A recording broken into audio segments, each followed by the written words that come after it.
Rutherford Issues with Bryan Barrett on FM 101.9 and AM 1450 Murfreesboro, FM 100.5 Smyrna. Listen and watch at WGNSradio.com.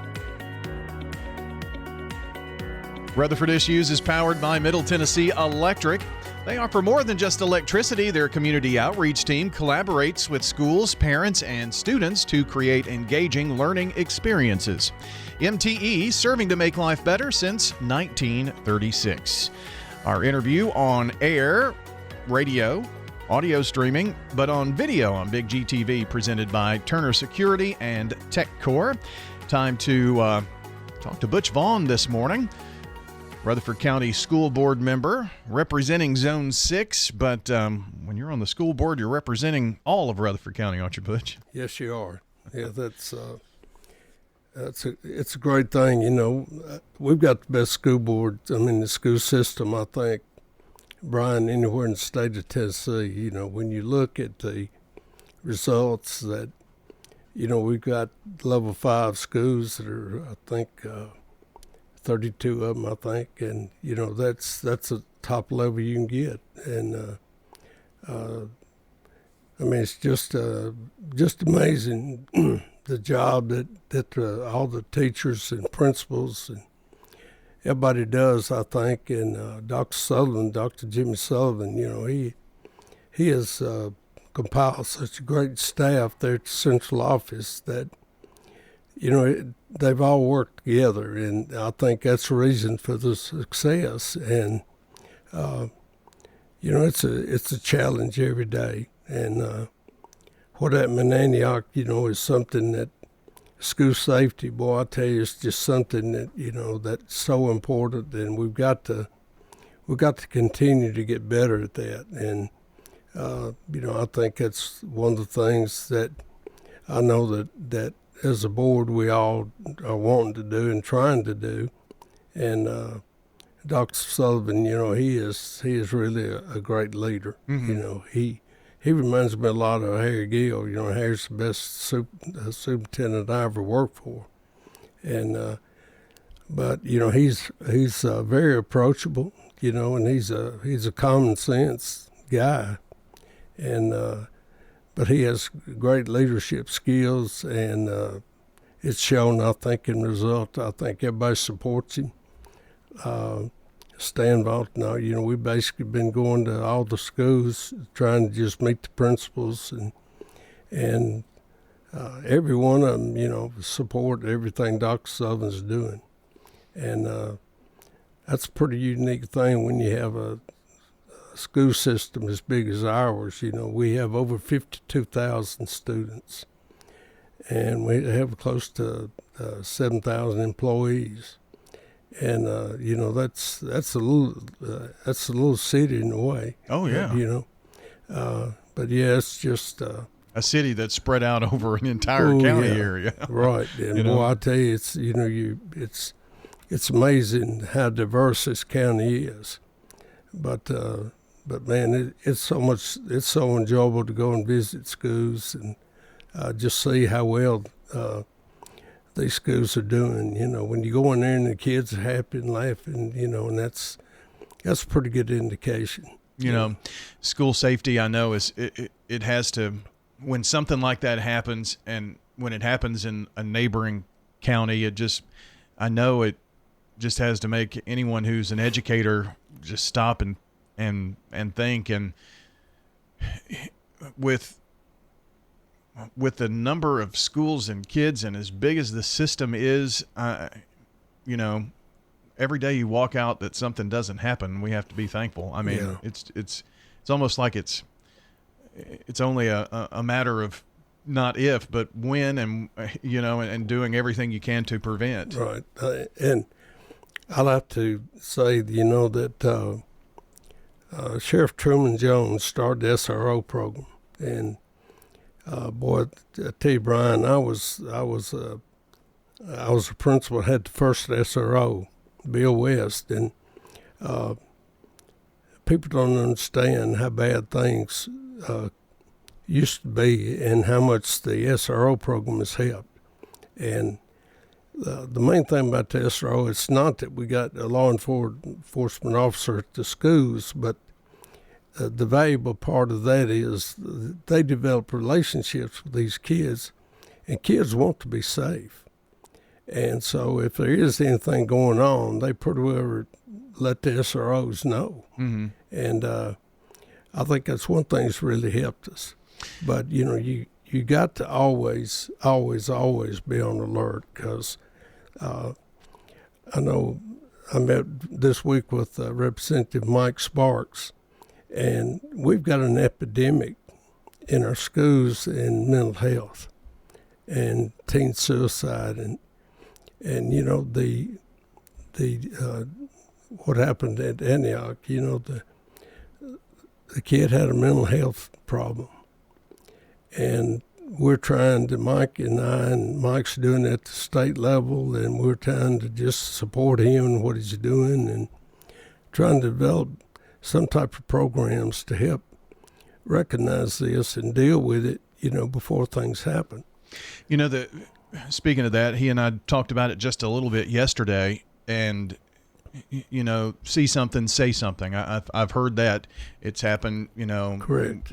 For terrorist situations, just whatnot. But when you're a kid and you're in school and, you say something, there may be repercussions of saying something if it's found out that you did. And so I think the method of being able to do that, I don't know what the answer is there. He was talking about some app in Oregon or something like that where you could submit anonymously tips and things. That may be an idea. I'll tell you, a lot of information we'd always get.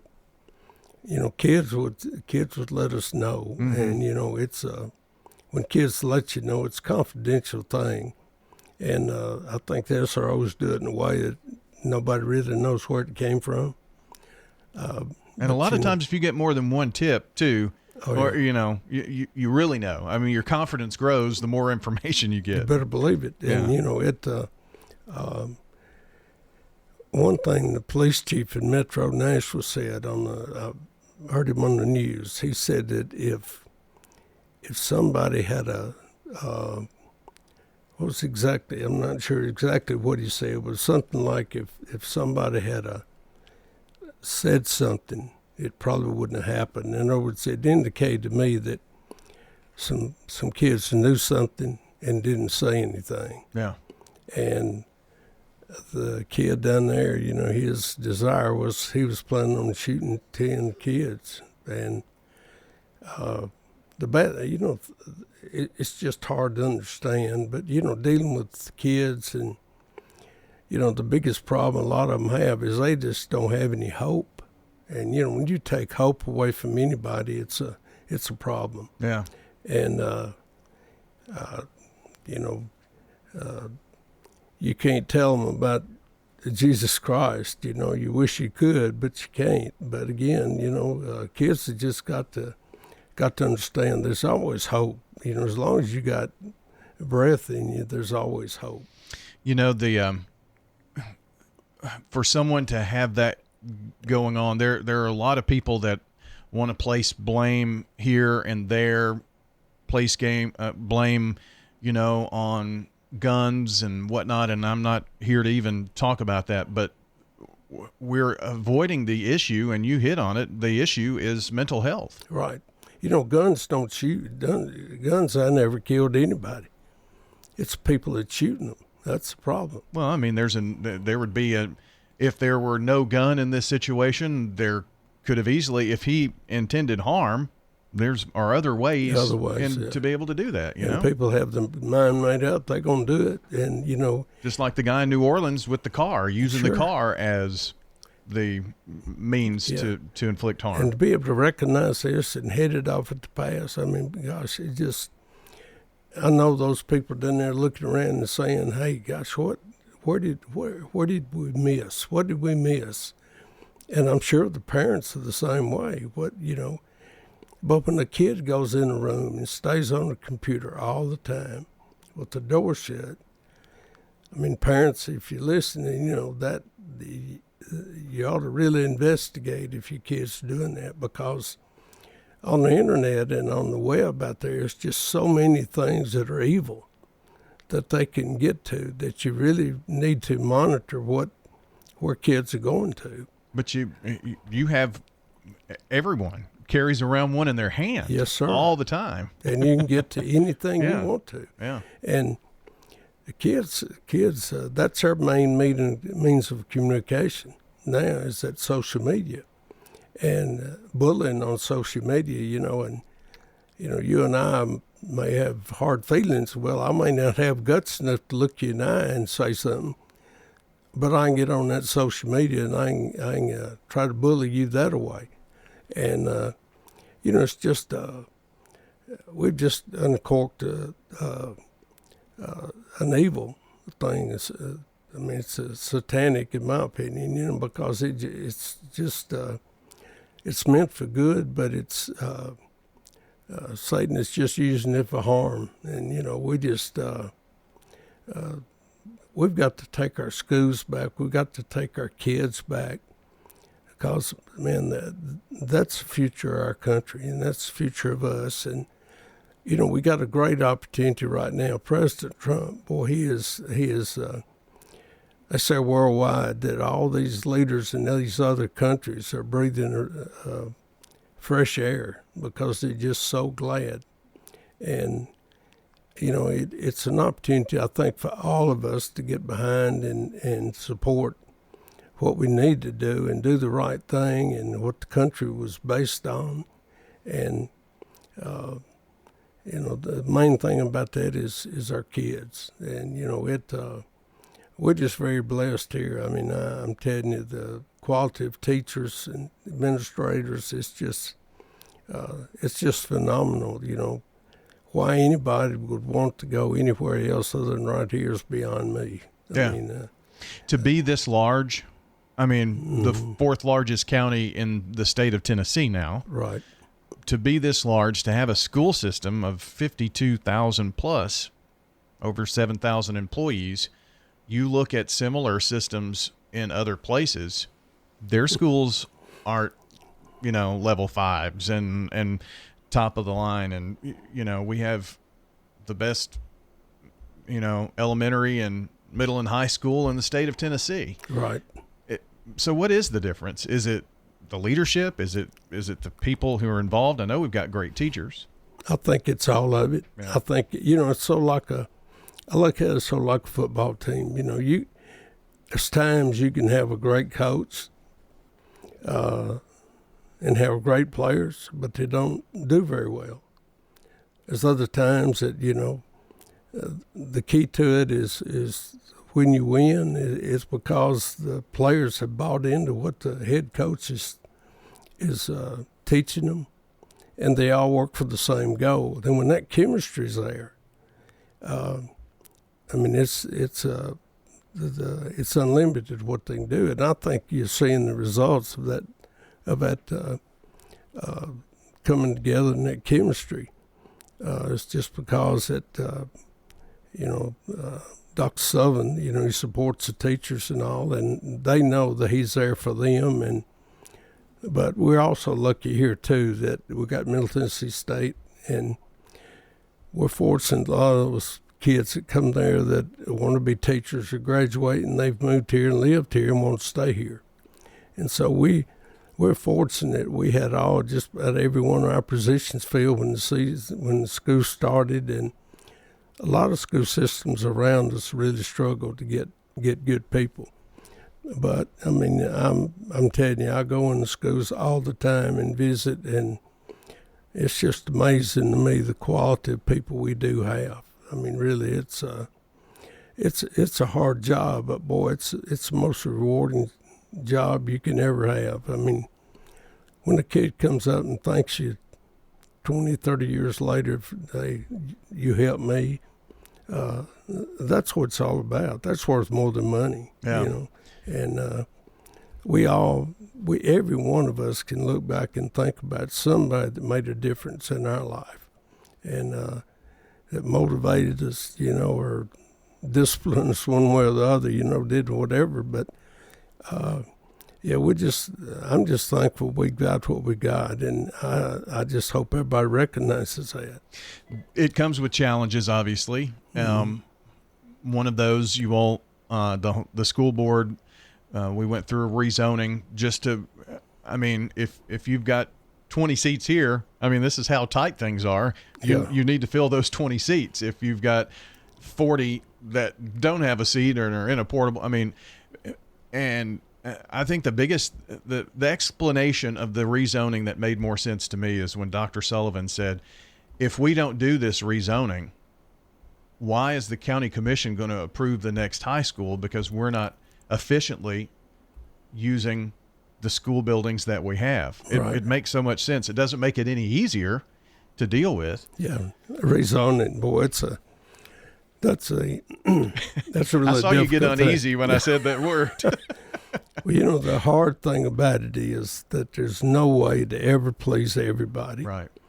But you want to be fair and all, but we don't have any choice. This school can only take so many, and this other school can only take so many. And we try to equalize the socioeconomics in every school that we can, but there's so many limitations in rezoning that people don't understand.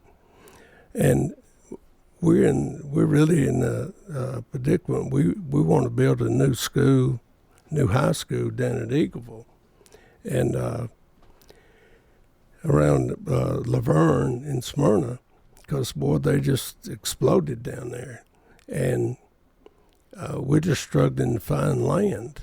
And gosh, a new high school is going to cost $200 million. 5 years ago, I think you could build a high school for $50 million. Yeah. That just goes to show. That doesn't count the land. I mean, the land is, gosh, it's really, it's almost out of sight, but boy, the land, But you're talking about needing another school in areas despite adding on to Oakland and Riverdale and Smyrna and now Laverne. Right. And so that says a lot about the growth, the explosive growth. And see, the way it is that the state doesn't really give you a whole lot of money for your growth. But see, that's where, I don't know, we've gotten so many people moving in here. And the thing about it is, so many of them are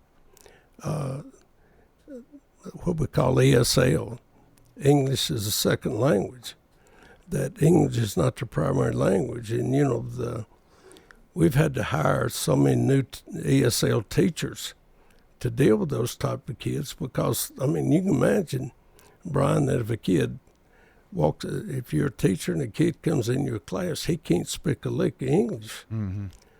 And you got to teach him. That's a challenge. I mean, those people do a phenomenal job. And it's not just like it's one language. No. There are like 30 languages being spoken. It used to be just English and Spanish. Uh-huh. But now, golly, they got so many different languages. I don't know how they keep up with all of it. But, gosh, it takes like 4 years for a kid that comes in here with that can't speak English to be able to pick it up and be proficient in it. So, that's a challenge, But I think we let the secret out, and I think everybody's figured out. Murfreesboro, Middle Tennessee is a pretty good place to come to. So, I think we've got someone here on the line that wants to say something. Do we have the caller? Yes, sir. Good morning. Well, hello from Butch Vaughn to Butch Campbell here. How are you? There you go. How you doing, friends? Hey, I'm doing great. Butch, if our teachers knew that you and I would be in the positions we are in you on the city and me on the county, that they'd probably turn over in the grave. I know they would have if they knew I was in this position, but Butch and I graduated in the same class, and we grew up together. And so we're homegrown. They couldn't run us off. But Even though we tried. I tried, yeah. Yeah. But Butch is, he's been a phenomenal educator and does a great job of that city. I just want to say thank you. Number one, thank you for what all you've done for Rutherford County and all the kids that you had influence on, and also to Bryan as well. He does a heck of a job. Good old Walter Hill boy, and we've done something good somewhere along the line. Right. Well, I appreciate the call, Mr. Campbell. I thought you was going to volunteer to come up and vote on the books for us. Well, we voted on one book, and you know that fella, my goodness, don't get me started on him because it would last for a long, long time. Hey. Well, I know you all have a lot of fun. Butch, I appreciate it. Our time, unfortunately, has kind of gotten away from us, but it's been a good day. Appreciate you, Mr. Vaughn. Hey, Mr. Campbell, I hope you and Janie are doing well. Janie had knee surgery, and Butch just had shoulder replacement surgery even before that. So, oh, wow, yeah. They got a house full of help, so so I hope y'all doing well. But, Bryan, thank you for doing what you're doing. I appreciate that. Butch Vaughn joining us today here on the show.